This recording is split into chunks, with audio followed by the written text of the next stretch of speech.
ആകാശവാണി. നമസ്കാരം. വാർത്തകൾ വായിക്കുന്നത് ഹരിഷ്ണ.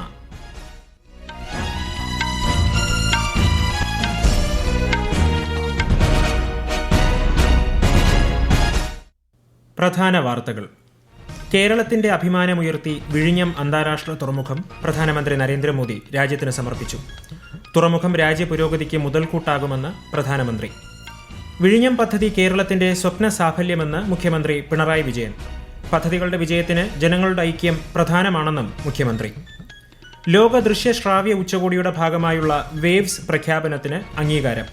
ഉച്ചകോടിയിൽ ഇതുവരെ നടന്നത് 254 കോടി രൂപയുടെ വ്യവസായ ഇടപാടുകൾ. മുതിർന്ന പൗരന്മാരുടെ ക്ഷേമത്തിനായുള്ള അന്തസ്സോടെ വാർദ്ധക്യം സംരംഭങ്ങൾക്ക് രാഷ്ട്രപതി ദ്രൗപദി മുർമു തുടക്കം കുറിച്ചു. കേരളത്തിൽ വരും മണിക്കൂറുകളിൽ ശക്തമായ മഴയ്ക്ക് സാധ്യതയെന്ന് കേന്ദ്ര കാലാവസ്ഥാ വകുപ്പ്. 6 ജില്ലകളിൽ ചുവപ്പ് ജാഗ്രത. IPL ക്രിക്കറ്റിൽ ഇന്ന് ഗുജറാത്ത് ടൈറ്റൻസ് സൺറൈസേഴ്സ് ഹൈദരാബാദ് പോരാട്ടം. വാർത്തകൾ വിശദമായി. കേരളത്തെ ആഗോള മാരിടൈം ശൃംഖലയുടെ പ്രധാന കേന്ദ്രമാക്കുമെന്ന് പ്രധാനമന്ത്രി നരേന്ദ്രമോദി. പുതുയുഗ വികസന മാതൃകയായ വിഴിഞ്ഞം അന്താരാഷ്ട്ര തുറമുഖ പദ്ധതി കേരളത്തിന് സാമ്പത്തിക സുസ്ഥിരത ഉറപ്പു നൽകും. കേരളത്തിന്റെ സ്വപ്നമായ വിഴിഞ്ഞം അന്താരാഷ്ട്ര തുറമുഖ പദ്ധതി രാജ്യത്തിന് സമർപ്പിച്ച് സംസാരിക്കുകയായിരുന്നു അദ്ദേഹം. अभी इस ट्रांसशिपमेंट हब की जो क्षमता है वो भी आने वाले समय में बढ़कर के 3 गुनी हो जाएगी. यहाँ दुनिया के बड़े मालवाहक जहाज आसानी से आ सकेंगे. जो पैसा बाहर जाता था वो केरला और विलिंगम के लोगों के लिए नई इकोनॉमिक अपॉर्चुनिटी लेकर आएगा. രാജ്യത്തിന്റെ തുറമുഖ അടിസ്ഥാന സൗകര്യങ്ങളിൽ സുപ്രധാന പുരോഗതിയാണ് വിഴിഞ്ഞം പദ്ധതി. ഭാവിയിൽ ട്രാൻസ്ഷിപ്മെന്റ് ഹബിന്റെ ക്ഷമത 3 ഇരട്ടിയാക്കുമെന്നും പ്രധാനമന്ത്രി പറഞ്ഞു. ഇന്ത്യൻ തീരമേഖലയിലെ തുറമുഖ നഗരങ്ങൾ വികസിത ഭാരതം 2047 എന്ന ലക്ഷ്യത്തിലേക്കുള്ള ചാലക ശക്തിയാകുമെന്നും ശ്രീ മോദി വ്യക്തമാക്കി. ചടങ്ങിൽ കേരള ഗവർണർ രാജേന്ദ്ര വിശ്വനാഥ് ആർലേക്കർ, മുഖ്യമന്ത്രി പിണറായി വിജയൻ, കേന്ദ്ര സഹമന്ത്രിമാരായ സുരേഷ് ഗോപി, ജോർജ് കുര്യൻ, മറ്റ് ജനപ്രതിനിധികൾ തുടങ്ങിയവർ പങ്കെടുത്തു. 8,900 കോടി രൂപ ചെലവിലാണ് വിഴിഞ്ഞം തുറമുഖ പദ്ധതിയുടെ ആദ്യഘട്ടം നിർമ്മാണം പൂർത്തിയാക്കിയത്. 3ാം സഹസ്രാബ്ദത്തിലെ വികസന സാധ്യതകളിലേക്കുള്ള കവാടമാണ് വിഴിഞ്ഞം തുറമുഖത്തിലൂടെ തുറന്നിരിക്കുന്നതെന്ന് മുഖ്യമന്ത്രി പിണറായി വിജയൻ. വിഴിഞ്ഞം തുറമുഖത്തിന്റെ ഉദ്ഘാടന ചടങ്ങിൽ സംസാരിക്കുകയായിരുന്നു മുഖ്യമന്ത്രി. കേരളത്തിന്റെ ദീർഘകാല സ്വപ്നം യാഥാർത്ഥ്യമായ നിമിഷമാണിതെന്നും ജനങ്ങളുടെ ഐക്യമാണ് ഇത്തരം പദ്ധതികളുടെ വിജയത്തിന് പിന്നിലെന്നും അദ്ദേഹം പറഞ്ഞു. അങ്ങനെ നമ്മൾ ഇതു നേടി. ഇത് കേരളത്തിന്റെ ദീർഘകാലമായ സ്വപ്നമാണ്. എല്ലാ രീതിയിലും അഭിമാനകരമായ നിമിഷം. ഇത് നമ്മുടെ രാജ്യത്തിന്റെ ഏറ്റവും പ്രധാനപ്പെട്ട പോർട്ടായി മാറുകയാണ്. നാടിന്റെ ഒരുമയും ജനങ്ങളുടെ ഐക്യവുമാണ് നമുക്ക് ഇത്തരം പദ്ധതികൾ പൂർത്തിയാക്കാൻ കഴിയുന്നത്. 5000-ത്തിലധികം തൊഴിലവസരങ്ങളാണ് വിഴിഞ്ഞം തുറമുഖത്തിന്റെ ഭാഗമായി നേരിട്ട് ലഭ്യമാകുകയെന്നും മുഖ്യമന്ത്രി അറിയിച്ചു. രാജ്യത്തെ കടൽ വഴിയുള്ള ചരക്ക് നീക്കത്തിൽ സുപ്രധാന പദ്ധതിയാണ് വിഴിഞ്ഞം. രാജ്യാന്തര കപ്പൽ പാതയിൽ നിന്നും 10 നോട്ടിക്കൽ മൈൽ അകലെ മാത്രമാണ് വിഴിഞ്ഞം. തുറമുഖത്തിന്റെ പ്രകൃതിദത്തമായ സ്വാഭാവിക ആഴമാണ് ഏറ്റവും വലിയ പ്രത്യേകത. ഡ്രഡ്ജിംഗ് നടത്താതെ തന്നെ വലിയ മദർഷിപ്പുകൾക്ക് വിഴിഞ്ഞത്ത് ബർത്ത് ചെയ്യാം. കഴിഞ്ഞ 10 വർഷമായി രാജ്യം ഭൗതിക, ഡിജിറ്റൽ, സാമൂഹിക അടിസ്ഥാന സൗകര്യങ്ങളിൽ വളരെയധികം ശ്രദ്ധ കേന്ദ്രീകരിച്ചിട്ടുണ്ടെന്ന് പ്രധാനമന്ത്രി നരേന്ദ്രമോദി. ആന്ധ്രാപ്രദേശിലെ അമരാവതിയിൽ 58,000 കോടിയിലധികം രൂപയുടെ വിവിധ വികസന പദ്ധതികൾ ഉദ്ഘാടനം ചെയ്യുകയായിരുന്നു അദ്ദേഹം. കേരള സന്ദർശനത്തിന് ശേഷമാണ് അദ്ദേഹം ആന്ധ്രയിലെത്തിയത്. 6 ദേശീയപാതകൾക്കും 1 റെയിൽവേ പദ്ധതിക്കും തറക്കല്ലിട്ട അദ്ദേഹം 7 ദേശീയപാതകൾ ഉദ്ഘാടനം ചെയ്തു. നിയമസഭ, ഹൈക്കോടതി, പാർപ്പിട സമുച്ചയങ്ങൾ ഉൾപ്പെടെ അടിസ്ഥാന സൗകര്യ പദ്ധതികൾക്കും പ്രധാനമന്ത്രി തുടക്കം കുറിച്ചു.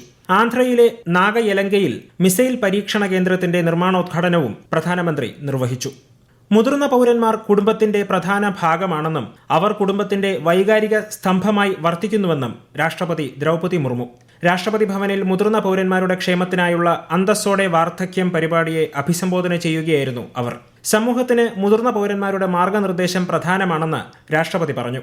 മത്സരബുദ്ധിയുള്ളതും വേഗതയേറിയതുമായ ഇന്നത്തെ ജീവിത രീതിയിൽ മുതിർന്ന പൗരന്മാരുടെ പിന്തുണയും പ്രചോദനവും മാർഗനിർദ്ദേശവും യുവതലമുറയ്ക്ക് വളരെ പ്രധാനമാണെന്നും രാഷ്ട്രപതി പറഞ്ഞു.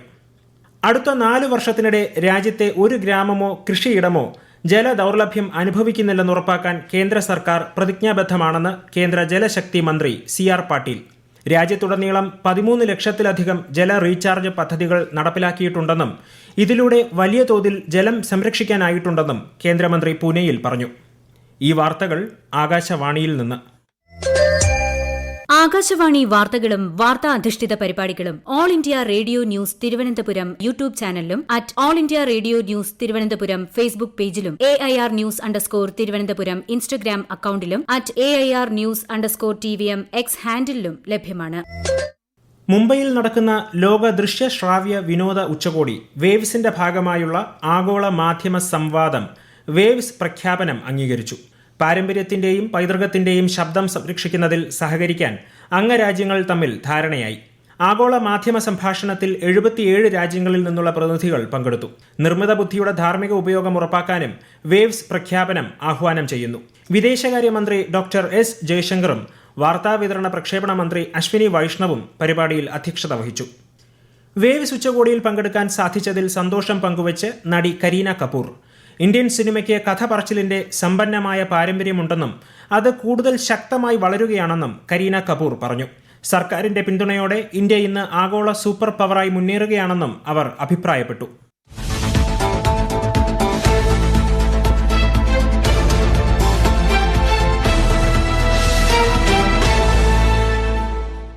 It's, I think, one of the largest platforms where the greatest of minds are coming onto the stage and talking about how we can better our stories, how we can take our stories global. We have some great stories that have been told, which are still being told, and I think it's just getting larger and larger. With the support of the government and the I&B ministry and our Prime Minister Shri Narendra Modi ji, I think India today stands as one of the biggest superpowers.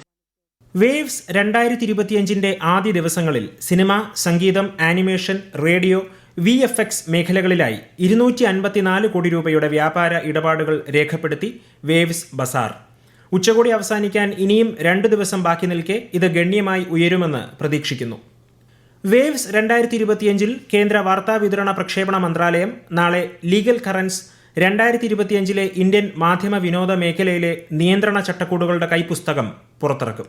മാധ്യമ വിനോദ മേഖലയെക്കുറിച്ചുള്ള ആധികാരികവും സമഗ്രവുമായ വിവരങ്ങളുടെ ആവശ്യകതയുടെ ഭാഗമായാണിത്. അതിനിടെ ഇന്ന് waves 2025 radio റീഇമാജിൻഡ് digital യുഗത്തിൽ തഴച്ചു വളരുന്നു എന്ന വിഷയത്തിൽ പാനൽ ചർച്ച സംഘടിപ്പിച്ചു.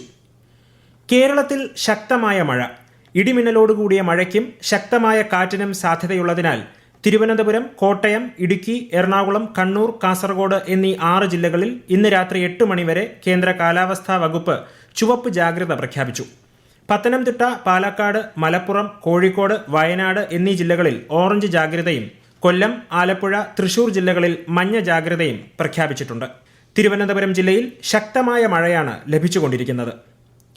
കേരളത്തിൽ ഡെങ്കിപ്പനി, എലിപ്പനി, ജലജന്യ രോഗങ്ങൾ എന്നിവ വർദ്ധിക്കാൻ സാധ്യതയുള്ളതിനാൽ ജാഗ്രത പുലർത്തണമെന്ന് മന്ത്രി വീണ ജോർജ്. ആരോഗ്യ വകുപ്പിന്റെ നേതൃത്വത്തിൽ എല്ലാ തദ്ദേശ സ്ഥാപനങ്ങളും ഈ മാസം 15-നകം മൈക്രോ പ്ലാൻ തയ്യാറാക്കണമെന്നും പേവിഷബാധയ്ക്കെതിരെയുള്ള പ്രതിരോധ വാക്സിനുകളുടെ ഗുണഫലവും ലഭ്യതയും എല്ലായിടത്തും ഉറപ്പാക്കണമെന്നും ശ്രീമതി വീണ ജോർജ് നിർദ്ദേശിച്ചു. IPL ക്രിക്കറ്റിൽ ഇന്ന് ഗുജറാത്ത് ടൈറ്റൻസ് സൺറൈസേഴ്സ് ഹൈദരാബാദ് പോരാട്ടം. അഹമ്മദാബാദിലാണ് മത്സരം. ഇന്ത്യയുടെ വിദേശ നാണ്യ കരുതൽ ശേഖരത്തിൽ വർധന. ഏപ്രിൽ 25ഓടെ ഇന്ത്യയുടെ വിദേശ നാണ്യ ശേഖരം $1.98 ബില്യൺ വർദ്ധിച്ച് $688.13 ബില്യൺ എത്തിയതായി റിസർവ് ബാങ്ക് അറിയിച്ചു. അതേസമയം സ്വർണ്ണ കരുതൽ ശേഖരം $207 ദശലക്ഷം കുറഞ്ഞ് $84.37 ബില്യൺ എത്തി. രാജ്യത്തെ ഓഹരി വിപണികളിൽ നേട്ടം. ബോംബെ ഓഹരി സൂചിക സെൻസെക്സ് 260 പോയിന്റ് ഉയർന്ന് 80,502-ലും ദേശീയ ഓഹരി സൂചിക നിഫ്റ്റി 13 പോയിന്റ് നേട്ടത്തിൽ 24,347-ലും വ്യാപാരം അവസാനിപ്പിച്ചു. പ്രധാന വാർത്തകൾ വീണ്ടും. കേരളത്തിന്റെ അഭിമാനമുയർത്തി വിഴിഞ്ഞം അന്താരാഷ്ട്ര തുറമുഖം പ്രധാനമന്ത്രി നരേന്ദ്രമോദി രാജ്യത്തിന് സമർപ്പിച്ചു. തുറമുഖം രാജ്യ പുരോഗതിക്ക് മുതൽക്കൂട്ടാകുമെന്ന് പ്രധാനമന്ത്രി. വിഴിഞ്ഞം പദ്ധതി കേരളത്തിന്റെ സ്വപ്ന സാഫല്യമെന്ന് മുഖ്യമന്ത്രി പിണറായി വിജയൻ. പദ്ധതികളുടെ വിജയത്തിന് ജനങ്ങളുടെ ഐക്യം പ്രധാനമാണെന്നും മുഖ്യമന്ത്രി. ലോക ദൃശ്യ ശ്രാവ്യ ഉച്ചകോടിയുടെ ഭാഗമായുള്ള വേവ്സ് പ്രഖ്യാപനത്തിന് അംഗീകാരം. ഉച്ചകോടിയിൽ ഇതുവരെ നടന്നത് 254 കോടി രൂപയുടെ വ്യവസായ ഇടപാടുകൾ. മുതിർന്ന പൗരന്മാരുടെ ക്ഷേമത്തിനായുള്ള അന്തസ്സോടെ വാർദ്ധക്യം സംരംഭങ്ങൾക്ക് രാഷ്ട്രപതി ദ്രൗപദി മുർമു തുടക്കം കുറിച്ചു. കേരളത്തിൽ വരും മണിക്കൂറുകളിൽ ശക്തമായ മഴയ്ക്ക് സാധ്യതയെന്ന് കേന്ദ്ര കാലാവസ്ഥാ വകുപ്പ്. 6 ജില്ലകളിൽ ചുവപ്പ് ജാഗ്രത. IPL ക്രിക്കറ്റിൽ ഇന്ന് ഗുജറാത്ത് ടൈറ്റൻസ് സൺറൈസേഴ്സ് ഹൈദരാബാദ് പോരാട്ടം. വാർത്തകൾ കഴിഞ്ഞു. അടുത്ത വാർത്താ പ്രക്ഷേപണം 8:35-ന്.